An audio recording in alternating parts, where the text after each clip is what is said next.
안녕하세요. 모든 경기 종목을 다루고 있는 토서관입니다. 하루도 빠지지 않고 많은 경기들의 조합픽을 프리미엄 정보방에서 매일 공유하고 있습니다. 참여를 원하시는 분들은 영상 하단 댓글 보시면 오픈 채팅 링크 있으니 문의 주시길 바라며 구독과 좋아요 한 번씩 부탁드리겠습니다. 그럼 이번 경기 정보 시작하겠습니다.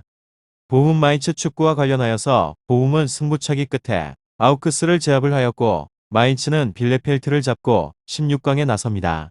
포칼컵 16강 일정으로 두 팀은 지난 주말 분데스리가 경기를 치렀는데 마인츠가 1대0으로 승리를 했었습니다.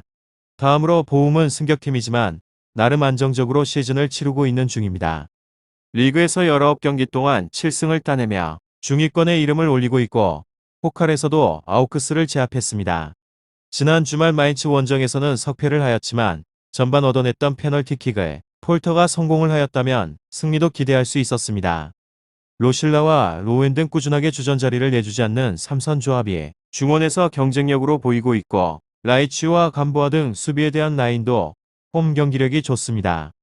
다음으로 마인츠는 세인트 유스테의 결승골로 보훔 상대로 지난 주말에 기분 좋은 승리를 따냈습니다. 페널티킥을 허용을 하면서 고전을 하였지만 상대의 실축 이후 후반 분위기를 잘 가져왔습니다.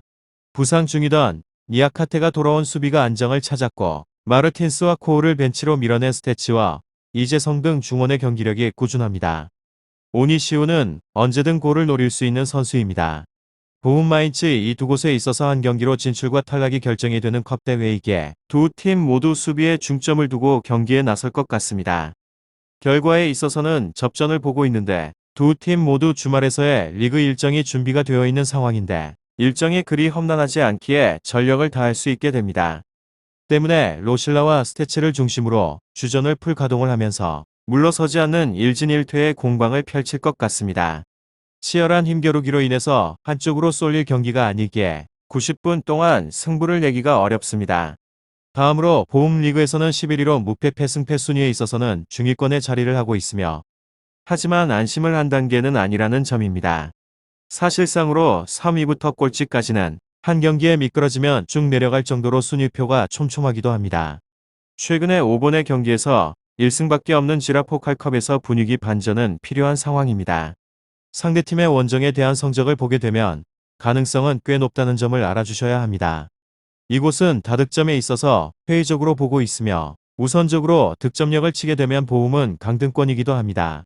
꼴찌 크로이터 피로트를 제외를 하게 되면 보훔보다 골을 적게 넣은 팀은 없는 곳으로 최다 득점자인 폴터가 마인츠전 페널티킥을 놓치는 등 폼이 가라앉아 버린 것이 문제점으로 보여집니다.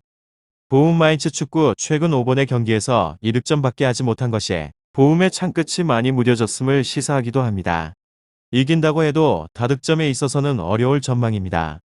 이곳의 수비력은 홈에서만큼은 극강 9경기에서 6실점으로 1.5서의 평균적인 실점에 대한 기대값에 비하게 되면 매우 선전을 하고 있는 중입니다. 최근에는 빈공에도 불구하고 5번의 경기에서 5실점으로 수비는 충분하게 제 몫을 다해주고 있는 중입니다. 심지어 도르트문트와의 경기에 있어서는 한 골로 막았고 결국에는 1대1 무승부를 쟁취해낼 수 있었습니다. 자신들보다 윗순위의 팀을 상대로 하여서 50%의 무실점률을 자랑하고 있는 만큼 홈에서의 보훔 수비력은 믿어도 좋을 것 같습니다. 결장자는 그레이브 촐러인데 촐러의 십자인대 부상이 가장 아쉬울 것 같습니다. 전력에서 이탈을 하기 전에도 4번의 경기에서 두 골 2도움에 엄청나게 큰 활약을 펼쳤기 때문에 할러의 폼이 가라앉아버린 상황에 있어서 부제는 보훔의 다득점에 대한 가능성은 크게 줄였습니다. 다음으로 마인츠는 리그에서는 11호 패승패 패승. 이곳은 퐁당퐁당으로 마인츠를 네 글자로 표현을 하게 되면 이렇습니다. 연패를 당하지는 않았지만 그렇다고 연승을 달리지도 못합니다. 보훔 마인츠 이길 때에 있어서는 다득점의 차이로 이기고 질 때에는 근소하게 지는 등 공격과 수비에 불협화음이 있는 것처럼 보일 정도입니다. 이번 경기에 있어서는 최근 리그에서 경기를 잡았던 곳으로 하지만 홈과 원정 스플릿이 너무 심하기 때문에 승리에 대한 가능성은 회의적입니다. 이곳은 득점에 대한 홈 원정 스플릿이 매우 심한 곳으로 홈에서는 19득점 원정에서는 8득점으로 2배가 넘는다는 점입니다. 사실 원정에서도 1.19의 기대값으로 찬스 자체는 만들고 있기는 한데 결정을 지어주지 못하고 있습니다. 덕분에 원정 실제 득점은 0.89개에 그쳤는데 홈에서만큼은 극강의 수비력을 자랑하고 있는 보움을 상대로 하여서 다득점에 대한 가능성은 회의적입니다. 이곳은 실점 홈 원정 스플릿이 더 심한 곳입니다. 홈에서의 경기에서는 5실점에 불과한데 원정에서의 경기에서는 16실점입니다. 득점이 2배 이상 차이가 났다면 실점은 3배 이상이 차이가 나며 덕분에 10위 아래 팀을 상대로 하여서 1승 2패에 그쳤고 모든 경기에 있어서는 실점을 했습니다. 보움의 공격력이 매우 좋지 않지만 최근 5번의 경기에서 7실점으로 좋지 않은 마인츠의 수비력을 감안하게 되면 실점에 대한 가능성은 충분하다고 해도 과언은 아닙니다. 결장자는 살라이 코흐 잉바르센 타우어 선수입니다. 551분에 불과한 출전의 시간에도 불구하고 19번의 경기에서 3골로 공격에 대한 포인트를 쏠쏠하게 쌓아주는 잉바르센이 가장 큰 공백입니다. 하지만 이재성 선수를 비롯한 중원 뎁스는 충분합니다. 보움 마인츠 축구 잘 알아보시고 좋은 결과 얻어보시길 바랍니다. 유익한 정보가 되셨다면 구독과 좋아요 한 번씩 부탁드립니다. 그리고 최종 조합과 정답치는 항상 프리미엄 정보방에서 항상 공유하고 있으니 참고해 주시고 이번 영상 마무리하겠습니다.